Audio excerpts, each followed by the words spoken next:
tentang ayat-ayat ruh dalam Al-Quran. Kan ini ada penafsir itu sudah ditulis di sini, ya. Pembimbingnya siapa? Pembimbing akademisnya? Pembimbing akademisnya siapa? Siti Khadijah, Bapak. Ya, perubahan ini, masukan ini dikonsultasikan dengan Bu Siti, kemungkinan untuk perubahan, penambahan masalah ini, ya. Baik, Bapak. Ya, oke. Tujuan penelitian, perubahan tujuan penelitian berdasarkan pada perubahan rumusan masalah tadi. Mengikuti. Ya. Oke? Baik, Bapak. Oke. Kemudian dalam tinjauan pustaka, ini kan ada penulisan judul, ya. Misalnya eksistensi dalam tinjauan pustaka.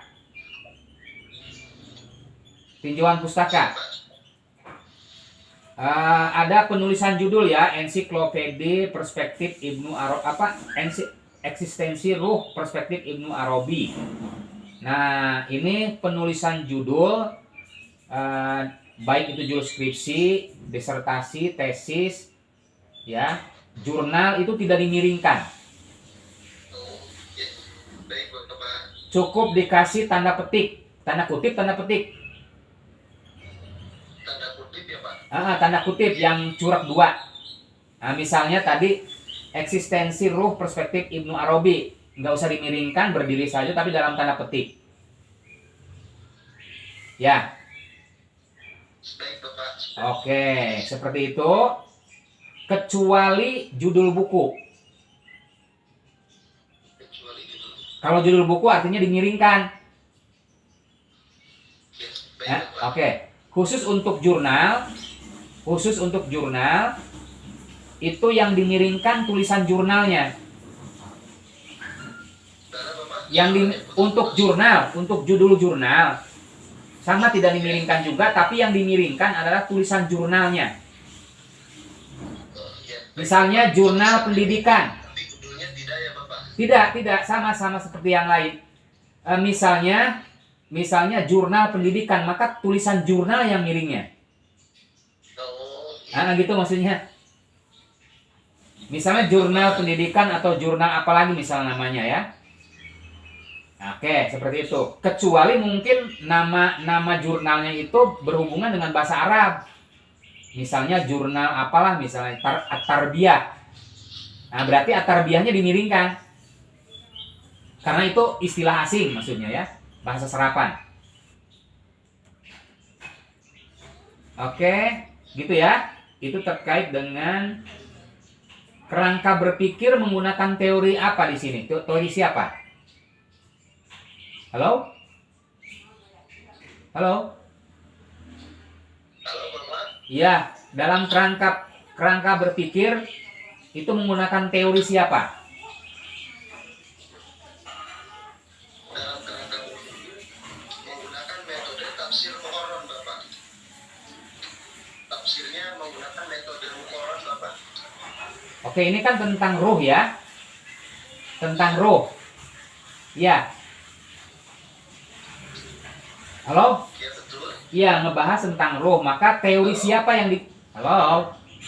Teori siapa yang digunakan? Teorinya, teori siapa? Untuk ngebahas tentang ruh itu menggunakan teori siapa? Teorinya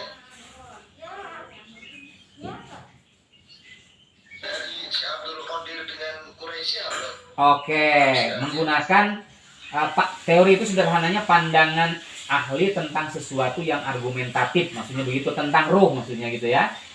Kebetulan di sini kan teorinya tentang ruh, berarti menggunakan teori Abdul Qadir Jailani dengan Quraisy Shihab. Ditambah dengan ada yang lainnya? Yang lainnya berarti sebagai pendukung. Ya, boleh. Artinya menggunakan teori yang lain kalau yang sepaham, ya. Mendukung, ya. Yang sepaham. Oke. Nah, kemudian ini masih kutipan masih menggunakan footnote, ya.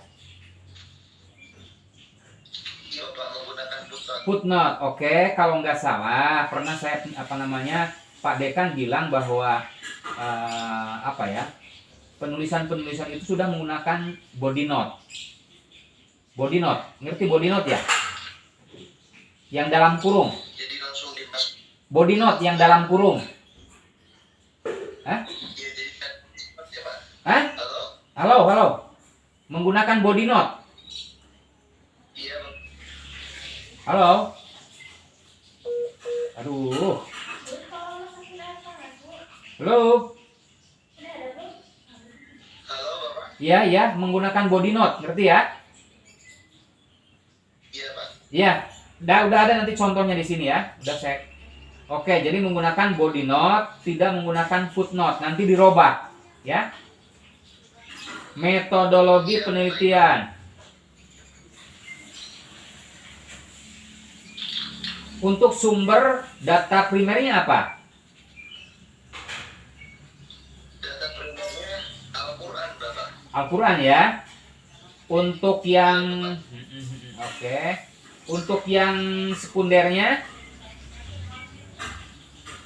Sebenarnya Tafsir Al-Jailani, kemudian Tafsir Al-Misbah, dan beberapa jurnal artikel yang berkaitan dengan ruh, Bapak. oke, tambahkan maupun sumber-sumber lain yang berhubungan dengan penelitian ini. Tinggal gitu aja. Jadi maupun sumber-sumber lain yang berhubungan dengan penelitian ini. Jadi nggak usah disebutin juga nggak apa-apa. Mungkin nyebutin tadi cukup 2 ya. Dan sumber-sumber lain yang berhubungan dengan penelitian ini. Oke.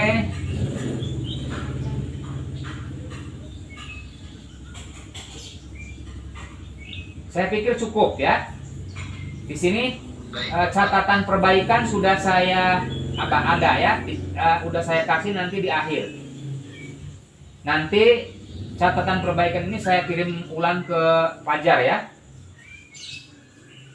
Iya, Bapak. Oke. Cukup Fajar. Iya, Bapak. Ya, Terima sudah kasih. cukup. Sukses. Amin. Terima Bapak. Yuk. Ya, Alhamdulillah nilai KKM PPM sudah keluar, Bapak. Dulu PPM Bapak sama saya. miskin. Oh iya. Ya, sip. Udah keluar ya? Udah keluar. Alhamdulillah sudah keluar. Ya, oke. Alhamdulillah, Bapak. Sip. Panggilkan yang lain ya. Iya, Bapak. Siap, Iya. nanti diberitahukan. Terima kasih. Yuk. Assalamualaikum. Waalaikumsalam.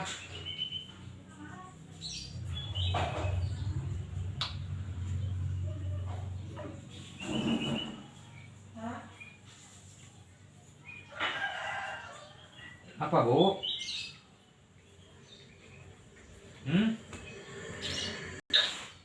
Jadi, maksud saya yang disebut masalah itu kesenjangan antara yang seharusnya dengan yang senyatanya. Misalnya, ini temanya tentang kepemimpinan atau apa ini ceritanya? Tentang kepemimpinan, Pak. Nah, misalnya pemimpin itu mestinya begini. Faktanya, nah itu secara teori berlainan misalnya. Itu masalah maksud saya. Kayak Oh iya, Pak. sholat itu tanha anil fahsya wal munkar. Tapi ada orang sholat tidak tanha wal fahsya anil munkar.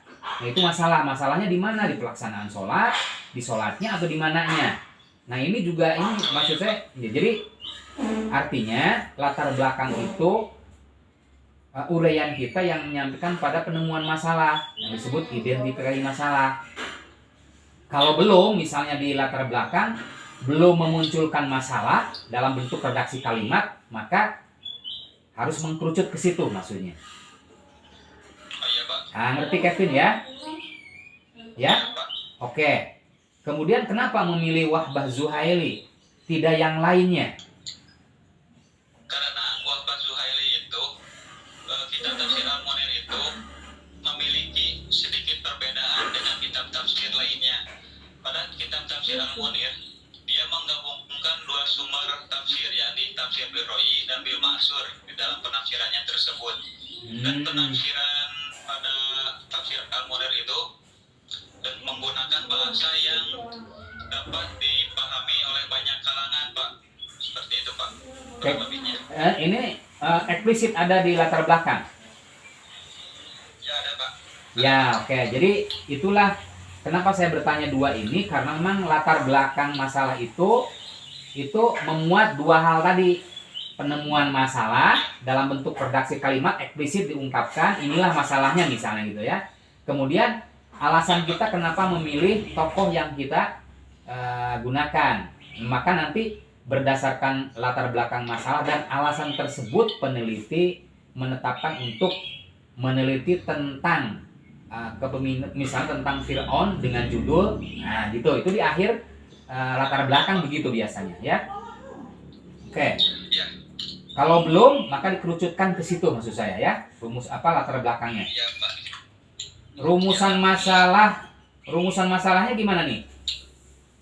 Bagaimana Rumusan kisah? masalahnya itu Gimana? bagaimana kisah Fir'aun, bagaimana rumusan masalahnya itu bagaimana kisah Fir'aun di dalam Al-Quran berdasarkan perspektif tafsir Al-Munir karya Wahbah Zuhaili, dan yang kedua bagaimana nasihat serta karakteristik kisah Fir'aun tersebut. Ya.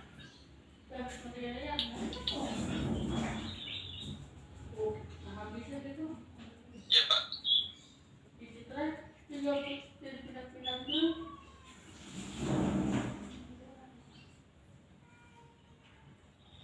Ini rumusan masalahnya ada kemungkinan perubahan rumusan masalahnya, coba. Bagaimana Pak? Coba diulang dulu, suaranya kurang jelas Pak. Ada kemungkinan berubah rumusan masalah kayaknya nih. Oh begitu ya. Ya Pak. Soalnya saya udah nulis tapi di mana ya? Iya. Coba gimana coba? Yang kedua itu gimana tuh maksudnya? Yang dua itu jadi sudah saya menganalisis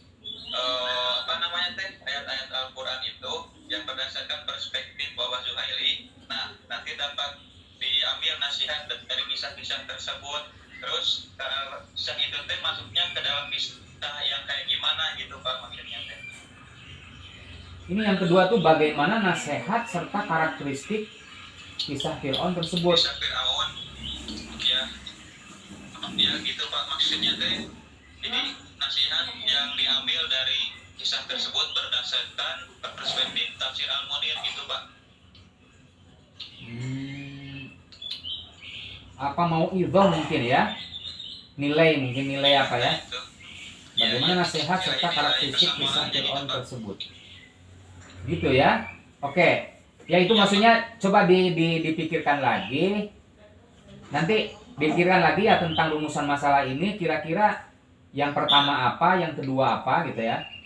Ini kan tentang kisah Fir'aun ya. Iya benar. Kisah Fir'aun ya. Yang pertama bagaimana kisah Fir'aun di dalam Al-Quran berdasarkan perspektif tafsir Al-Munir. Kisah Fir'aun. Ya ini kayaknya. Jadi yang pertama misalnya apa? Pertanyaan. Yang kedua misalnya bagaimana, kemudian tadi manfaat atau apa tuh nasihat ya. Karakteristik Fir'aun. Oke. Jadi ada kemungkinan perubahan tapi saya asa udah untuk menonton. Iya Pak. Ya. Jadi yang diubah itu yang mana Pak? Yang nomor 2 apa nomor 1? Nomor 2 gimana itu maksudnya nomor 2 itu? Bagaimana nasihat ya dan karakteristik. Ya. Oke, nanti kita pikirkan yang perubahan ini ya. Oh iya Pak. Nanti oke. Ya baik Pak. Kemudian mana tadi? Apa tuh? Bentar. Rumusan masalah udah tadi ya. Sesudah rumusan masalah, tujuan, kemudian yang tinjauan pustaka mana? Oh, kerangka berpikir dulu ya. Kerangka berpikir dulu ya. Oh iya baik Pak.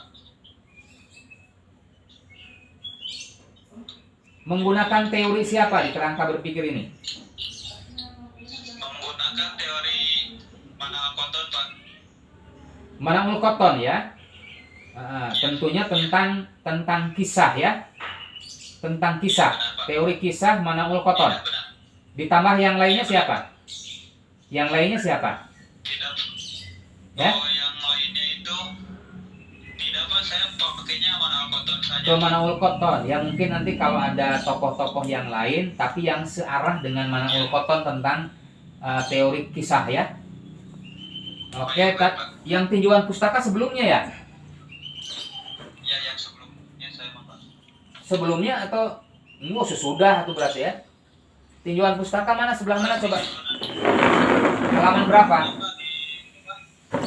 Halaman bentar, Pak. Sesudah manfaat penelitian, Pak, di saya, Pak. Sesudah. Oh iya, tinjauan pustaka sesudah manfaat penelitian ya. Oke. Di sini ada pengungkapan ya. Terus kebaharuannya apa kebaharuannya? Jadi kebaharuannya itu kan yang lain tuh apa namanya teh? Meneliti tentang aspek sejarahnya, maksudnya teh sejarah tentang kekejaman Firaun dan sikap sombongnya. Lalu tuh kisah dalam perspektif hijaz akan tafsir Al-Munir, Pak. Di akhir ada diungkap ya, diungkapkan tadi. Diungkap di akhir, Pak. Ya harus diungkap memang kebaharuannya. Nah terus penulisan judul dalam tinjauan pustaka ini itu kan ada judul skripsi ya, itu penulisan judul, skripsi, disertasi, tesis, dan jurnal itu tidak dimiringkan, Iya, Pak. tapi dalam dikasih tanda petik ya, tanda kutip. Oh iya, tanda kutip. Itu jadi tidak dimiringkan tapi dikasih tanda kutip ya, kecuali judul buku. Kecuali judul buku. Kalau judul buku dimiringkan. Khusus untuk jurnal yang dimiringkan itu tulisan kata jurnal. Oh iya, Pak. Misalnya jurnal pendidikan. Berarti yang miringnya itu kata-kata jurnalnya. Iya, Pak. Oke, itu ya untuk tinjauan pustaka. Oke, cukup. Kemudian tadi kerangka berpikir sudah ya. Benar. Nah, ini sudah menggunakan kutipannya sudah menggunakan body note ya. Body note. Nah, cuman masih ada yang salah nih. Misalnya Baihaqi 2016. Ini masih salah. Harusnya Baihaqi, 2016 titik 2. Titik 2. Harus apa namanya, lengkap gitu, Pak. Lengkap. Baihaqi, 2016 misalnya titik 2, misalnya 12. Tidak pakai halaman atau HLM, enggak. Jadi titik 2 pakai spasi, kemudian 12. Gitu. Udah dikasih contoh nanti. Oke, kemudian metodologi penelitian. Iya, Pak. Metodologi penelitian yang dibahas dalam metodologi penelitian itu diantaranya pertama jenis penelitian. Jenis penelitian misalnya kualitatif. Apa yang dimaksud dengan kualitatif ya gitu ya. Yang kedua metode penelitian. Sudah ada di sini metode penelitian sudah ada. Metode penelitiannya apa? Metodenya itu metode kepustakaan, Pak. Oh, kalau apa namanya itu jenis penelitiannya itu menggunakan data kualitatif. ya tadi jenis penelitiannya adalah kualitatif. Kemudian metodenya apa? Deskriptif analitis, deskriptif eksplanatoris. Konten analisis. Itu berarti konten analisis diterangkan gitu ya. Kemudian yang ketiga sumber data, ada sumber primer, ada sekunder. Kalau primernya apa? Sumber sekundernya itu tafsir Al-Munirnya, Pak. Sama jurnal atau buku-buku yang sekiranya mendukung terhadap judul yang akan diteliti, Pak. Kalau primernya? Al-Quran sendiri, Al-Quran ya. Oke. Ya. Nah kemudian setelah itu baru analisis data. Misalnya yang dimaksud analisis data adalah menurut ini lumayan pakai kutipan. Yang tadi juga ya pakai kutipan gitu ya. Ya, Pak. Kemudian ya baru Setelah itu teknik pengumpulan data. Ada teknik pengumpulan data? Ada Pak. Ya, itu oke ya. Jadi di situ. Oke, jadi cukup ya. Ya Pak. Nanti ada catatan perbaikan udah saya kasih di sini di akhir setelah daftar pustaka. Ada berapa nih? Ada 5 catatan perbaikan ya. Silahkan. Nanti saya kirim. Setelah itu saya kirim ke siapa ini? Siapa tadi? Kevin, Pak. Kevin Firmansyah. Nanti saya kirim ya. Oke, kalau sudah beres saya kirim ini. Pak. Oke, cukup Kevin. Baik, Pak. Setelah ini siapa nanti? Ya, terima kasih Bang. Yo. Setelah ini Yuni Pak. Ya, oke. Assalamualaikum. Salam.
yang menimpa kepada yang menimpa di suatu negeri yang berpenduduk mayoritas Islam itu adalah merupakan salah satu bentuk rahmat gitu.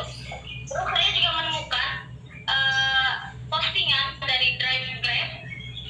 Dia bilang seperti ini, bro, bencana udah di mana-mana, Indonesia sudah sedang terkena azab katanya. Terus juga dari akunnya Ari Wahyuni, dia bilang bila kabar duka, kabar sakit, kabar bencana tak melembutkan hati, bisa jadi Allah melupakan kita dan azabnya yang tengah menanti kita, katanya seperti itu. Nah, kan persepsi ini adalah persepsi yang negatif ya Pak, yang mana kalau misalnya ini berkelanjutan seakan-akan mengatakan bahwasanya Allah itu tidak maha pengasih dan maha penyayang gitu. Karena apa sih, musibah itu kayak sebuah penindasan terhadap makhluknya gitu. Padahal Allah tidak menginginkan hal itu gitu. Allah menginginkan kehidupan yang baik untuk hambanya. Sehingga muncullah nih tokoh nasional yaitu Mbah Mun. Dia mengatakan fatilkah ayat kauniyah ada orang masuk fi nafsil waqti. Fenomena-fenomena alam tersebut sebenarnya turun sebagai azab dan rahmat dalam satu waktu, katanya. Ya. Nah, statement ini kan terlihat baik gitu ya Pak, yang mana memberikan pemandangan lebih terhadap asumsi masyarakat gitu.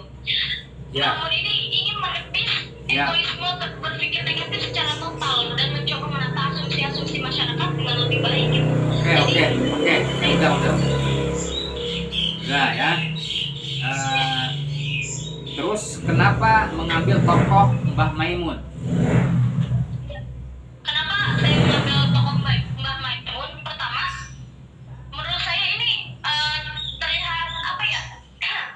Saya ingin mencari tahu nih yang dimaksudkan Mbah Maimun itu mengatakan bahwasanya bencana yang terjadi atau musibah yang terjadi itu adalah bentuk keadilan Tuhan, katanya Pak, terhadap makhluknya. Nah, saya ingin mencari tahu sebenarnya keadilan Tuhan yang seperti apa gitu. Nah, Mbah Maimun itu bilang musibah itu tidak akan terjadi tanpa seizin Allahnya, dan sebenarnya musibah itu terjadi karena ulah manusianya itu sendiri. Oke, sudah. Kenapa saya bertanya dua itu, masalah penelitiannya apa dan kenapa mengambil tokoh Maimun? Karena latar belakang masalah itu memuat kedua hal tadi. Yang pertama, masalah penelitian itu ketimpangan antara yang seharusnya dengan yang senyatanya. Misalnya secara teoritis, normatif teoritis, yang disebut musibah itu A. Tapi di fakta di lapangan ada B, C, D gitu. Nah itu maksud saya masalah. Itu harus muncul di latar belakang. Itu maksudnya ya. Oke, jadi misalnya secara teoritis pengertian musibah itu bla bla bla bla bla bla gitu ya. Kemudian ada fakta di lapangan yang menyatakan musibah itu BC. Nah, maka inilah yang disebut masalah penelitian. Itu dalam bentuk redaksi kalimat muncul di latar belakang. Maka disebut identifikasi masalah. Terus, kenapa mengambil Mbah Maimun? Karena Mbah Maimun memiliki perspektif atau pemahaman yang berbeda dengan keumuman. Contohnya apa misalnya? Misalnya dia mengatakan tadi, nah itu. Maka berdasarkan latar belakang dan alasan tersebutlah gitu. Meneliti bersikukuh atau menetapkan untuk meneliti tentang azab. Bukan azab tadi apa? Bencana alam. Misalnya dengan judul ini. Itu di akhir penjelasan latar belakang masalah itu seperti itu. Kalau belum dikerucutkan ke situ maksud saya. Oke, itu latar belakang, oke ya. Kemudian rumusan masalahnya. Ya, rumusan masalahnya itu ada 2, Pak. Coba apa? Yang pertama, bentar, ini agak. Yang pertama itu ada bagaimana pandangan Mbah Mun tentang musibah dalam kitab Tsunami fi Biladina Indonesia Arwa Adabun Am Musibah. Yang kedua, apa penyebab dan tujuan dari fenomena musibah tersebut? Gitu, Pak. Nah, ini kalau menurut saya belum sistematis nih ininya. Pertanyaan rumusan masalahnya bagaimana pandangan Muhammad Mun tentang dan musibah dalam kitab tentang dan musibah ya. Kalau kayaknya ada kemungkinan perubahan rumusan masalah deh. Bagaimana tuh, Pak? Misalnya yang pertama, apa yang dimaksud dengan musibah menurut siapa nih? Mbah Mun. Mbah Mun. Jadi yang pertama, sebentar, apa yang dimaksud dengan musibah bencana alam dalam Al-Quran menurut Ki Haji Maimun Jubair? Apa yang dimaksud dengan musibah atau bencana alam dalam Al-Quran menurut Kiai Haji Maimun Jubair? Sudah saya tulis di sini, nggak usah ditulis. Iya, itu yang pertama. Jadi tidak hanya pengertian musibah. Nanti definisi, misalnya pembahasan bab keberapa? Bab keempat atau bab kelima? Misal bab keempat ya. Misalnya musibah menurut Kiai Haji Maimun Jubair. Pengertian musibah yang pertama, yang kedua mungkin macam-macam musibah, karakteristik atau apa. Jadi tidak hanya pengertian di situ pertanyaan itu. Bisa dipahami ya? Ya, menurut Mbah Mun tentang arti musibah gitu, Pak? Pertanyaan pertama. Apa yang dimaksud dengan musibah tidak hanya pengertian, nanti ngebahasnya di situ. Bisa jadi yang pertama pengertian musibah, yang kedua misalnya macam-macam musibah misalnya gitu ya, tidak hanya pengertian sebab-sebab musibah. Nah oke. Baru yang kedua, faktor-faktor apa saja yang menyebabkan terjadinya, apa penyebab di sini ya, dan tujuan fenomena bencana alam misalnya. Jadi yang kedua baru faktor-faktor apa saja yang menyebabkan terjadinya musibah bencana alam menurut Kiai Haji Maimun Jubair. Nah, dalam Al-Quran menurut gitu ya. Baru yang ketiga, bagaimana analisis pemahaman Kiai Haji Maimun Jubair terhadap ayat-ayat musibah dalam kitab Tsunami terus gitu ya. Itu ya. Bagaimana analisis yang ketiga. Itu baru menurut saya, jadi apa, kemudian faktor-faktor dan bagaimana gitu. Gitu ya. Tapi Pak, sebenarnya yang nomor 1 juga ada sih waktu itu mau dibahas masalah yang tadi Bapak sebutkan. Cuma kalau dari definisi, kenapa dari definisi pandangan Mbah Mun gitu ya tentang musibah itu sendiri, itu tidak dijelaskan secara spesifik karena pasarnya kitab itu santri-santri dan beliau menganggap bahwasanya ini sudah mafhum gitu, Pak. Kalau misalnya nanti musibah itu diartikan dalam Al-Quran atau apa yang dimaksud dengan musibah dalam Al-Quran menurut Ki Haji Maimun Jubair, gitu ya. Nggak ada itu pengertian misalnya, atau misalnya pandangan dia tentang musibah itu tadi, misalnya musibah itu menurut dia tadi apa? Kan gitu, musibah itu menurut dia, gitu kan, misalnya itu pengertiannya, mungkin nanti ada pandangan-pandangan yang lain. Ya terserah, artinya ini masukan saja, terserah nanti apa penulis. Kalau tidak memungkinkan yang pertama, mungkin bisa faktor-faktor apa saja yang menyebabkan. Jadi yang apa penyebabnya itu nanti yang pertama, yang kedua baru pandangan analisisnya. Oh iya. Ya, jadi gimana aja nanti coy, kayak jadi tidak mesti begitu, tapi kira-kira dipikirkan kira-kira yang nomor satu itu apa misalnya, gitu ya. Kalau misalnya penjelasan apa mungkin nanti dicari secara eksplisit, tidak secara eksplisit, mungkin implisit penjelasan tentang musibah ada di Maimun misalnya. Tidak eksplisit tapi ada implisit misalnya. Oke, rumusan masalahnya seperti itu ya. Kemudian nanti kalau misalnya rumusan masalahnya berubah, maka tujuan penelitian pun otomatis berubah. Ya. Oke, berubah. Oke. Kemudian kerangka pemikiran. Kerangka berpikir atau kerangka pemikiran ya. Kerangka pemikiran mungkin ya. Kerangka pemikiran itu menggunakan teorinya siapa? Teorinya As-Salabi, Pak. As-Salabi tentang musibah ya. Keadilan Tuhan. Tentang keadilan Tuhan. Oke. Ya, oke. Artinya ada teori yang digunakan As-Salabi ya. As-Salabah. As-Salabah, As-Salabi. As-Salabi. As-Salabi. Kalau As-Salabah sahabat Nabi ya. Oke, jadi menggunakan teori keadilan Tuhan As-Salabi. Seperti apa? Teori keadilannya seperti apa?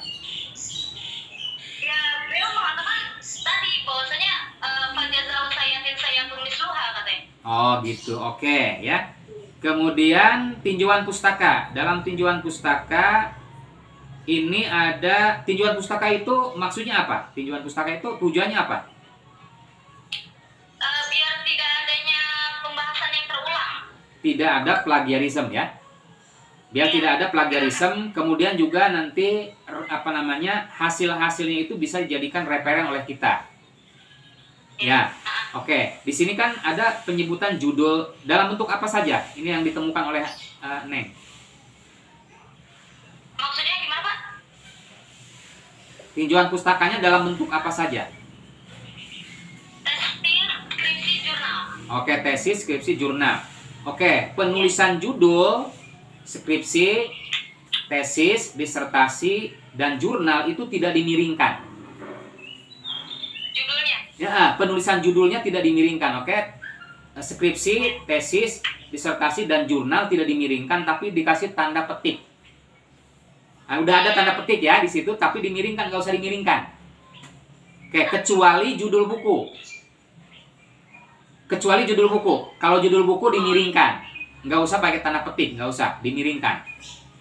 Kemudian khusus untuk jurnal yang dimiringkan itu tulisan kata jurnalnya. Misalnya jurnal pendidikan, jurnal yang miringnya. Oh ya. Oke, cukup ya untuk tinjauan pustaka. Kemudian udah saya kasih tanda-tanda nih yang di model metodologi penelitian. Di sini metode penelitian ya. Iya, Pak. Diganti menjadi metodologi penelitian. Bukan metode. Metode itu salah satu bagiannya. Oke, materi yang dibahas dalam metodologi penelitian, yang pertama jenis penelitian. Sudah ada ya. Misalnya jenis penelitiannya apa? Kualitatif atau kuantitatif? Kualitatif itu apa? Misalnya ada kutipan kan lumayan nambah referen. Oh, yang disebut dengan penelitian kualitatif adalah bla bla bla bla gini gitu kan. Misalnya menurut siapa tuh? Kan lumayan tuh ada referennya nambah. Oke, yang berikutnya metode penelitian. Metodenya apa? Analisis isi, konten analisis. Itu oke. Jadi berarti nanti metode penelitiannya konten analisis, dijelaskan konten analisis itu bla bla bla bla begini. Misalnya menurut siapa? Yang dimaksud dengan konten analisis dalam konteks penelitian ini menurut kita misal gimana? Oke, yang ketiga sumber data. Sumber datanya primer dengan sekunder. Primernya siapa? Kitabnya Mbah Mun. Oke, kitabnya Mbah Maimun. Kalau yang sekundernya? Dari tafsir-tafsir, buku-buku juga. Oke, Jurnal. oke. Jadi sekundernya berupa buku, jurnal atau apa ya, atau apa hal-hal yang berhubungan dengan penelitian ini ya. Oke. Kemudian ada analisis data. Ada analisis data. Enggak ada, Pak. Teknik. Nah, itu analisis data ditambahkan. Yang dimaksud dengan analisis data apa? Nanti yang terakhir baru teknik pengumpulan data.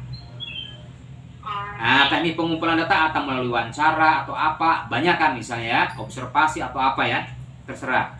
Sesuai dengan kebutuhan penelitian tentunya. Teknik pengumpulan data, kemudian ada sistematika penulisan.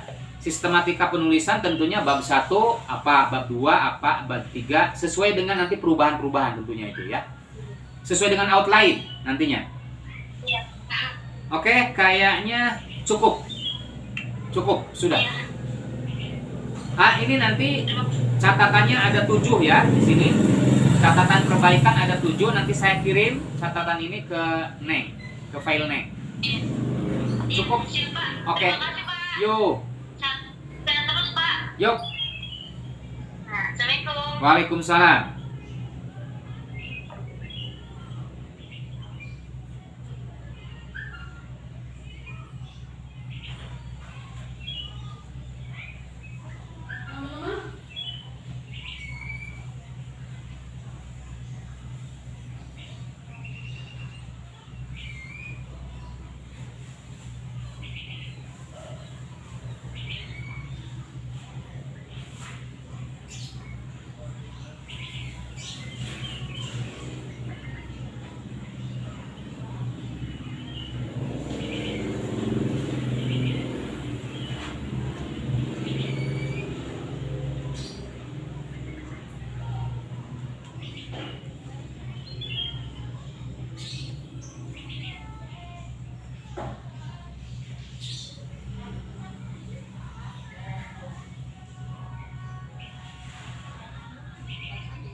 Si Rasidna.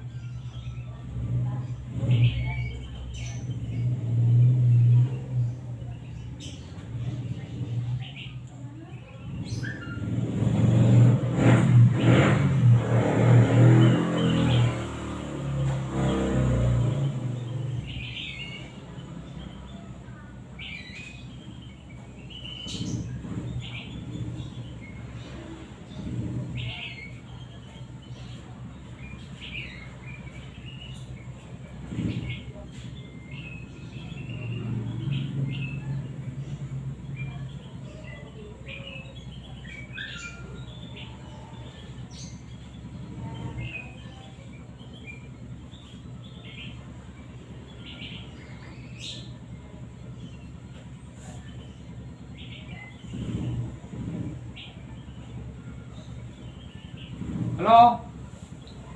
Halo. Ya, Rasid. Rasid ya? Penelitian tentang apa? Tentang rasisme dan solusi penyelesaiannya dalam Al-Quran. Oke, apa yang menjadi masalah penelitiannya, Rashid? Oke, masalahnya adalah karena belakangan ini isu rasisme itu mencuat, Pak. Seakan tak ada habisnya dari dulu. Kemudian ketika saya membaca Al-Quran, karena Al-Quran adalah sejatinya petunjuk bagi manusia, baik itu petunjuk untuk ibadah maupun petunjuk untuk berlaku sosial. Nah, ternyata di masyarakat kita itu tidak sesuai dengan apa-apa yang Al-Quran jelaskan. Isu rasisme di Al-Quran memang Allah menjelaskan manusia itu diciptakan bersuku-suku, berbangsa, mempunyai warna kulit, bahkan memiliki perbedaan bahasa. Namun semuanya bukan untuk berlaku rasisme, bukan untuk berlaku tidak adil, tetapi melainkan untuk berlaku saling mengenal satu sama lain, saling berlaku sosial, saling berbuat baik kepada sesama manusia, Bapak. Jadi dengan hal itu saya ingin mengangkat, Pak, penelitian ini berupa rasisme dan solusi penyelesaian dalam Al-Quran. Kemudian saya menggunakan penafsiran Sayyid Qutb karena Sayyid Qutb selain ulama kontemporer, beliau juga ulama yang ingin menjadikan masyarakat Islam itu hidup sesuai dengan Al-Quran gitu, Pak. Jadi sesuai nama tafsirnya, tafsir fi Dhilal Al-Quran, di bawah naungan Al-Quran. Jadi segala sesuatu kehidupan sesuai dengan Al-Quran. Oke. Dan termasuk diantaranya adalah mengenai rasisme tadi, sehingga di masyarakat tidak terjadi isu rasisme gitu, Pak. Oke, kenapa saya bertanya dua tadi? Karena memang latar belakang masalah itu memuat itu. Jadi mengidentifikasi masalah tadi mungkin kan secara normatif bahwa memang kita diciptakan beragam, bersuku-suku dan harus saling menghormati keragaman kan, perbedaan. Ya. Tapi nanti faktanya memang di lapangan tidak semua seperti itu. Itulah yang jadi masalah penelitian ya memang ya. Artinya ada ketimpangan antara teori normatif teoritis dengan fakta ya. Ya, betul, Pak. Dan tadi kenapa mengambil Sayyid Qutb? Karena Sayyid Qutb memiliki pandangan untuk menciptakan misalnya orde kehidupan yang saling menghormati dan sebagainya. Mungkin alasan akademis, memang harus alasan akademis. Maka berdasarkan latar belakang dan alasan tersebutlah peneliti meneliti tentang apa nih tadi? Tentang rasisme dengan judul. Nah, itu memang latar belakang harus begitu. Oke? Kemudian rumusan masalah. Rumusan masalah ada berapa? Rashid? Rumusan masalahnya ada dua, Pak. Ada dua. Yang Coba yang pertama, bagaimana penafsiran Sayyid Qutb terhadap ayat-ayat Al-Quran yang menyinggung isu rasisme. Yang kedua, yang kedua, bagaimana solusi penyelesaian mengenai isu rasisme di dalam Al-Quran menurut Sayyid Qutb dalam tafsir fi Dhilal Al-Quran. Oke. Bagaimana penafsiran Sayyid Qutb terhadap ayat Al-Quran yang menyinggung isu rasisme? Ya, boleh ya. Atau bagaimana penafsiran Sayyid Qutb tentang ayat Al-Quran? Yaudah, nggak apa-apa. Nah, kemudian di tujuan penelitian ini ada sedikit perubahan redaksi. Ya, ikutin aja. Misalnya, adapun tujuan dari penelitian ini adalah untuk mengetahui bagaimana penafsiran Sayyid Qutb terhadap ayat-ayat Al-Quran yang menyinggung rasisme. Artinya mengikuti yang di ini, yang di rumusan masalah. Jadi tinggal mengikuti untuk mengetahui bagaimana solusi. Nah, udah yang gitu. Udah saya kasih di sini. Ya, udah saya tulis di sini. Oke, Pak. Berarti nanti Bapak kirim filenya? Iya, nanti saya kirim file perbaikannya. Oh ya, baik. Kerangka teori. Di dalam kerangka teori ini menggunakan teorinya siapa? Teori Kan tentang rasis ya? ya, Pak. Iya, tentang rasis. Teorinya siapa yang digunakan? Saya ini menggunakan pendapat ini, Pak. Siapa? Menggunakan buku ini sih, glosari teori sosial dari Rahman MJ. Pak Taufik. Bukan, Pak. Siapa tokohnya? Pengarangnya Rahman MJ, Pak. Hah? MJ Rahman. Ya, Taufik Rahman. Oh iya, tapi Rahman MJ Taufik. Iya. Iya, oke. Terus maksudnya di situ teori tokohnya siapa? Yang di glosari itu ada mengutip tokoh siapa? Enggak, Pak. Saya langsung menggunakan pendapat situ. Saya satukan gerakannya. Oke. Artinya menggunakan teori-teori. Artinya kerangka berpikir itu juga memang visualanalisa yang digunakan oleh kita untuk membedah persoalan, tetapi bukan tanpa teori. Teori itu sederhananya pandangan ahli tentang sesuatu yang argumentatif. Bisa tadi Taufik Rahman, bisa siapa gitu ya. Yang searah tapi ya, yang searah dengan penelitian kita. Oke? Ditambah mungkin pandangan-pandangan yang lain lah. Oh, boleh, Pak. Misalnya, tadi ada misalnya ini Sayyid Qutb ya. Mungkin teori Sayyid Qutbnya sendiri dipakai misalnya. Tentang rasis. Oh iya. Iya kan? Bisa dimasukin, Pak. Bisa. Iya, oke. Kemudian tinjauan pustaka ya. Tinjauan pustaka ya. Tadi kerangka berpikir ya. Iya Pak. Tinjauan pustaka Pak. Tinjauan pustaka. Eh, tinjauan pustaka itu tujuannya untuk apa, Rashid? Untuk ini Pak, untuk agar penelitian yang kita teliti apakah harus sudah dilakukan sebelumnya atau tidak, kemudian menjadi acuan gitu Pak untuk penelitian. Oke, jadi memang untuk menghindari plagiarisme. Ya. Iya. Oke, kemudian nanti data-data hasil penelitian itu bisa dijadikan referen oleh kita. Iya benar. Nah, kemudian kebaharuannya apa? Kalau saya ini Pak menggunakan penafsiran saya itu yang memang corak tafsirnya itu ada legitimai kesosialan, sehingga dari penemuan yang saya lakukan itu Pak tentang penelitian itu belum ada. Jadi memang belum ada yang Said Kutub. Benar, belum ada. Iya Pak, bahkan di UIN tentang rasisme di seluruh Nggak ada.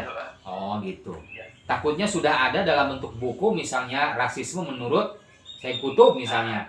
Nah nanti kalau ada, itu harus kira-kira titik tekannya kemana, pendekatannya apa, yang membedakan kita, itu kebaharuannya ya. Gitu ya. Kalau misalnya ternyata ada buku tentang rasisme menurut Said Kutub, berarti sama.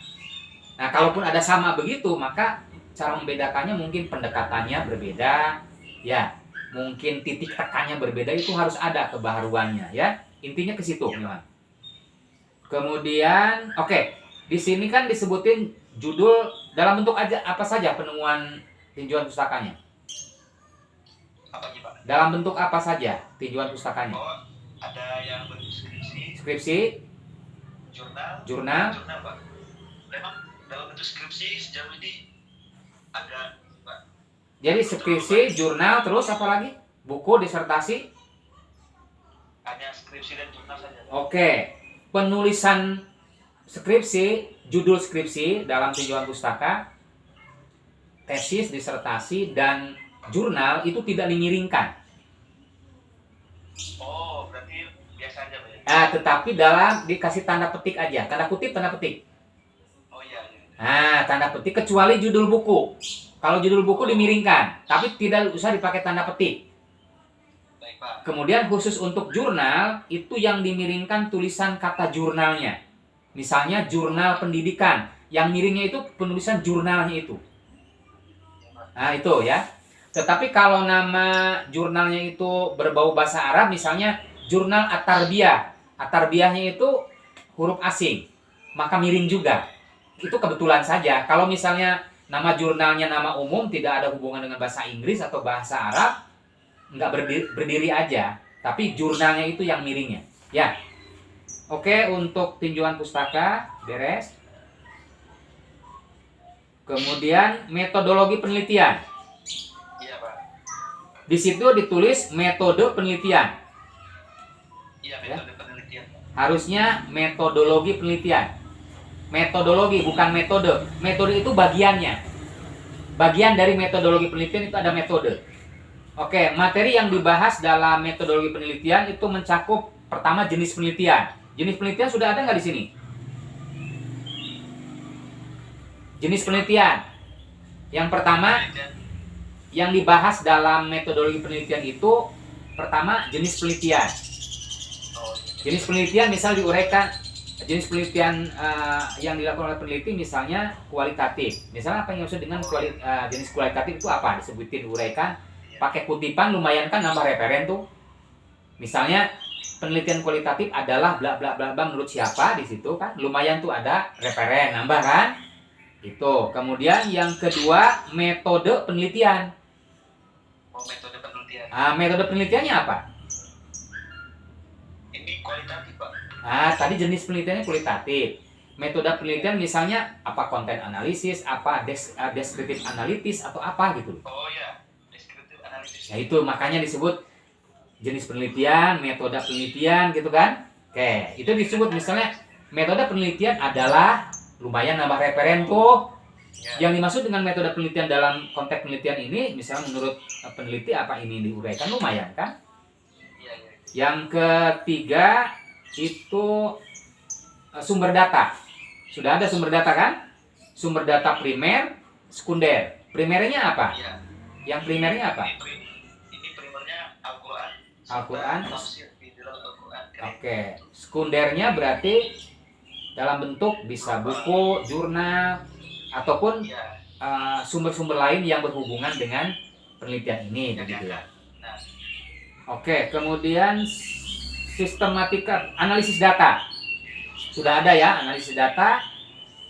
Misalnya analisis data adalah lumayan kan ada referen tuh. Ya, mengutip bisa ya.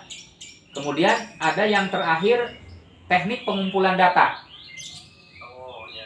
Teknik pengumpulan data, yang dimaksud dengan teknik pengumpulan data apa misalnya? Ada kutipan lumayan kan? Kemudian cara pengumpulan data kan misalnya ada observasi misalnya ini Mbak ya. Kemudian ada wawancara misalnya ini kan. Ya oke, itu. Sistematika penulisan tentunya disesuaikan dengan outline nanti. Bab 1 apa? Bab 2 apa? Bab 3 apa? Bab 4 apa? Bab 5 sesuai dengan outline nanti itu. Ada perubahannya sesuai dengan outline. Kayaknya itu saja cukup. Nanti ini perbaikannya saya kirim ya. Baik, Pak. Perbaikannya ada berapa nih? Lumayan, Pak. Ada di akhir skripsi ada 6 ya. Ada 6 catatan perbaikan. Oh iya, yang pertama ini masih menggunakan footnote ya. Kutipannya masih menggunakan footnote. Nanti dirubah ke body note. Udah saya kasih contoh di sini dah. Udah saya kasih contoh ya, ke body note ya. Bukan footnote, body note yang dalam kurung. Misalnya Quraisy Shihab 2012, 2012.2 halaman 10. Quraisy Shihab, 2012.2 nggak usah pakai halaman.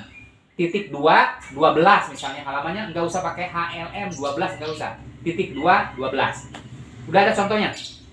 Oke cukup Abdul Rashid. Baik, Pak. Ya. Assalamualaikum, Pak. Yo, waalaikumsalam.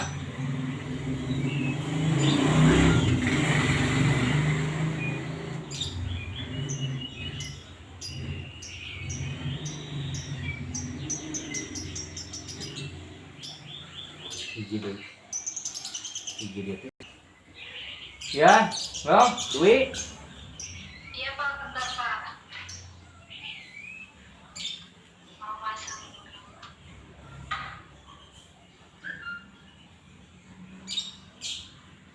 Ya, Dwi. Ngebahas tentang apa? Mohon maaf Pak, terbalik. Ya? Sebentar terbalik Pak. Iya. Ngebahas tentang apa? Halo? Tentang penciptaan perempuan pertama dalam Al-Quran, studi komparatif Wabah Suhaili dan Wida Hafsa. Oke. Masalah penelitian yang menjadi masalah penelitiannya apa? Yang menjadi masalah penelitiannya apa? Itu Pak, perbedaan pandangan antara dua mufasir kontemporer yaitu Wabah Suhaili dan Wida Hafsa tentang penciptaan perempuan pertama dan Al-Quran. Ada secara normatif memang seperti apa? Pandangan normatifnya seperti apa? Kalau Wabah Suhaili dalam tafsirnya Munir memandang bahwa perempuan Hawa atau Hawa itu diciptakan dari bagian tulang rusuk laki-laki, yakni Adam. Sedangkan Ya, maksud saya pandangan normatif Al-Quran seperti apa? pandangan apa Pak? Teori Al-Quran normatifnya seperti apa? Perempuan itu diciptakan. Oh ya, pandangan dari Al-Quran sendiri itu tidak menjelaskan secara eksplisit maupun kronologis tentang penciptaan perempuan pertama dalam Al-Quran. Tetapi ada satu ayat yang mengisyaratkan secara tersirat tentang penciptaan perempuan pertama dalam Al-Quran, yakni pada Quran Surat An-Nisa ayat 1 yang kata Naswahidah itu kalau ditafsir dianggap sebagai Adam dan Zaujaha pasangannya atau Hawa, tapi tidak menjelaskan secara eksplisit kalau perempuan itu diciptakan dari Adam itu sendiri. Nah, memang Neng itu di latar belakang harus menguraikan tentang pandangan normatif dalam Al-Quran yang tidak menyatakan secara eksplisit apakah diciptakan dari Adam atau bukan. Nah, itulah yang memungkinkan ada beragam pandangan. Jadi ketika ada beragam pandangan tidak jadi persoalan sebenarnya. Cuman persoalannya di sini ada perbedaan itu yang menjadi masalah gitu Mas nanti ya. Kalau misalnya di Al-Quran dikatakan misalnya Hawa itu diciptakan dari Adam, tapi kemudian ada pandangan yang lain, itu persoalan besar menurut saya. Ya kan? Gini maksud saya, kalau di Al-Quran dinyatakan Hawa itu dari Adam, dari tulang rusuk Adam, seeksplisit, tapi ada pandangan yang menentang itu persoalan besar maksud saya. Tapi kalau misalnya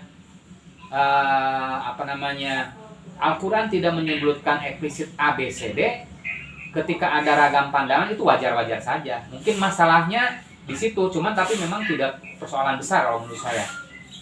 Ya. Oke, jadi latar belakang itu menemukan masalah. Kenapa saya menanya tadi? Karena memang latar belakang itu penjelasan yang memuat atau menemukan masalah, identifikasi masalah. Maka saya nanya, apa masalah penelitiannya? Kalau belum, nah itu harus diungkap di situ. Masalahnya ini loh, gitu loh. Dalam bentuk redaksi kalimat. Terus kenapa mengambil Wahbah Zuhaili dengan Hamka?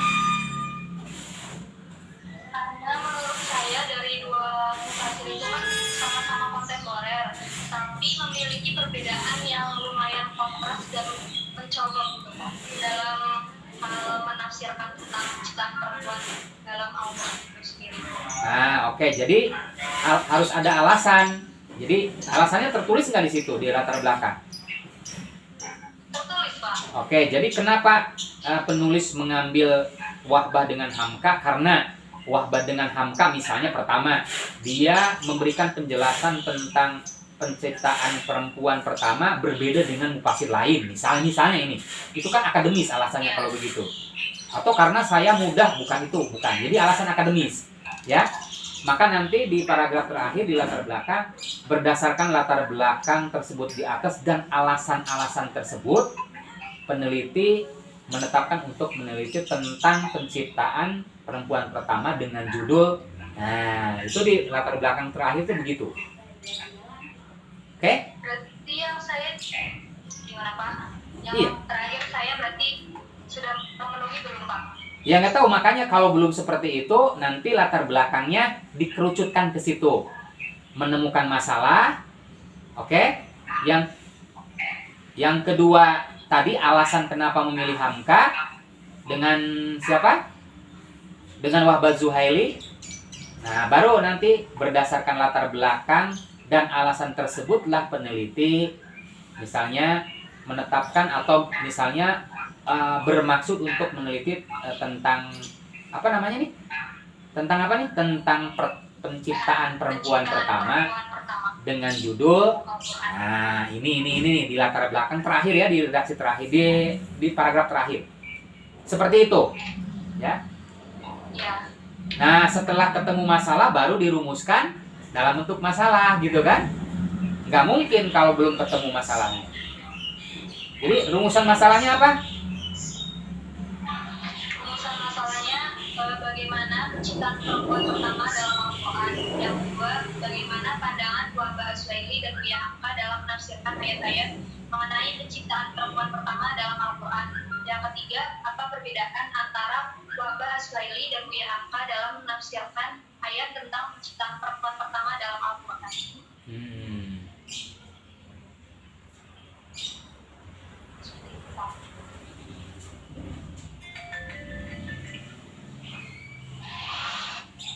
Oh, yang kedua itu mungkin bagaimana penafsiran ya, bukan pandangan ya. Bagaimana penafsiran Wahbah Zuhaili dan Buya Hamka tentang ayat-ayat penciptaan perempuan mungkin dalam Al-Quran gitu ya. Ya. Bagaimana penafsiran Wahbah dan Hamka tentang ayat-ayat penciptaan perempuan di dalam Al-Quran gitu ya. Iya, Kak. Ya. Ya. Gitu ya. Yang ketiga, ada tambahan nih sedikit. Yang ketiga, apa perbedaan dan persamaan? Halo? Halo? Halo? Perubahan redaksi kalimat pada tujuan penelitian disesuaikan dengan perubahan redaksi kalimat pada rumusan masalah. Kan tadi ada perubahan redaksinya ya, ditambah. Nanti dalam tujuan berubah juga. Jadi dalam tujuan yang ketiga untuk mengetahui perbedaan dan persamaan, ada perubahan. Kemudian manfaat penelitian nggak usah. Tinjauan pustaka. Di tinjauan pustaka ini tujuannya untuk apa nih?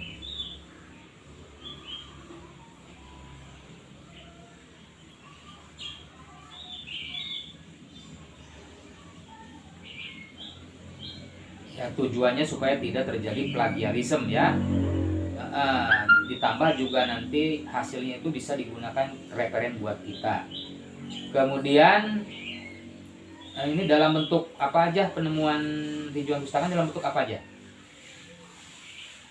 Terus oke, berarti skripsi dan jurnal. Oke, penulisan judul skripsi, tesis, disertasi, dan jurnal tidak usah dimiringkan ya, tetapi cukup dikasih tanda petik, kecuali judul buku. Kalau judul buku dimiringkan, nggak usah dikasih tanda petik. Khusus untuk jurnal, yang dimiringkan itu kata-kata jurnalnya. Misalnya jurnal pendidikan, berarti yang miringnya itu kata jurnalnya, tulisan jurnalnya. Oke. Kemudian sisi baharunya apa nih? Sisi baharu dari penelitian Neng apa?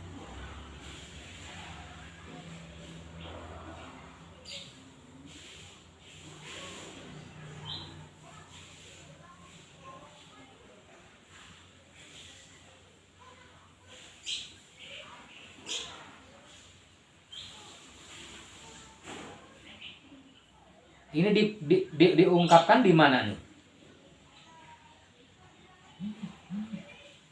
Ya, kalau menurut saya ya biasanya mah, jadi misalnya skripsi ini membahas ini dengan pendekatan ini cukup. Misalnya perbedaannya cukup nanti di akhir tinjauan pustaka misalnya berbeda dengan peneliti sebelumnya, gitu kan?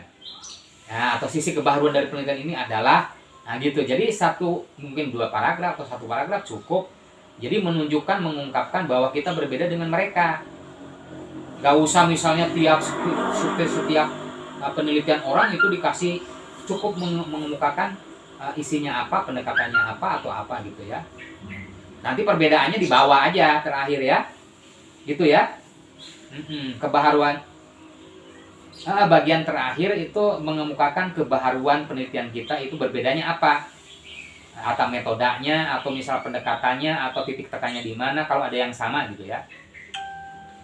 Kemudian kerangka berpikirnya itu menggunakan teori siapa ini tentang penciptaan tentang apa nih? Tentang penciptaan perempuan ya.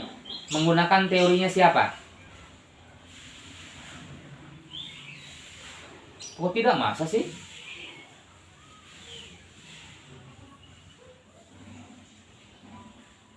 Iya, itu maksud saya, teori itu pandangan orang tentang teori penciptaan itu siapa? Iya, itu. Oke. Sama? Iya. Ini menggunakan apa sih yang tadi perbandingannya siapa? Nah, itu kedua tokoh juga teorinya bisa dipakai kan? Ya. Jadi teori penciptaan digunakan, itu maksud saya pandangan-pandangan tokoh tentang penciptaan yang argumentatif, itu disebut teori, maksudnya sederhananya begitu. Ya oke, itu kerangka berpikir ya. Kemudian sistematika metodologi penelitian ya. Metodologi penelitian ada? Metodologi penelitian. Materi yang dibahas dalam metodologi penelitian itu pertama jenis penelitian. Jenis penelitian diurai mengenai jenis penelitiannya, misalnya kualitatif. Yang dimaksud dengan penelitian kualitatif adalah bla bla bla, bahkan lumayan tuh ada ngutip dari siapa, nambah referen. Yang kedua metode penelitian. metode yang digunakan dalam penelitian ini adalah misalnya metode descriptive analysis. Yang dimaksud dengan metode descriptive analysis adalah gitu loh. Lumayan kan nambah referen tuh. Yang dimaksud dengan metode ya itu diuraikan, oke. Kemudian yang ketiga sumber data. Sumber data ada primer, ada sekunder. Primernya apa nih?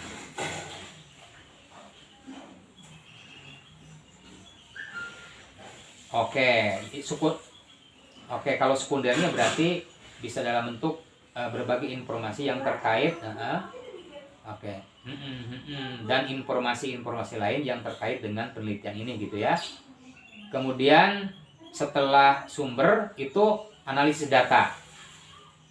Analisis data adalah bla bla bla bla, lumayan kan ada ngutip ke siapa gitu ya. Yang berikutnya adalah teknik pengumpulan data. Yang disebut dengan teknik pengumpulan data adalah misalnya bla bla bla bla bla, lumayan tuh ada kutipan juga ya. Oke. Kemudian tekniknya misalnya observasi kah, wawancara kah, apa? Ya tergantung dengan kebutuhan penelitian Neng kan. Itu diantara apanya? Ya mungkin ya nanti sesuai dengan kebutuhan, misalnya gimana kan? Maka kayak jadi misalnya teknik pengumpulan data itu makanya lihat di buku-buku, ya kan? Kalau penelitiannya macamnya kualitatif, kira-kira pengumpulan datanya seperti apa? Gitu loh. Kan jenisnya kualitatif tuh. Kira-kira pengumpulan datanya seperti apa? Ya kan? Data kualitatif. Nah, kan data kualitatif dikumpulkan seperti apa? Kan gitu. Wawancara kah atau apa? Nggak tahu kan? Sesuai dengan kebutuhan. Sistematika penulisan itu perubahannya sesuai dengan outline nanti. Bab 1 apa, bab 2 apa, bab 3 apa, misalnya ada 5 bab, berarti bab 1 apa, bab 2 apa, bab 3, 4, 5. Itu sesuai dengan nanti di outline nanti perubahannya ya. Itu saja Neng ya. Nanti catatan-catatannya ada beberapa catatan nanti saya kirim ke Neng ya. Catatan perbaikannya. Oke, itu aja. Terima kasih. Yuk.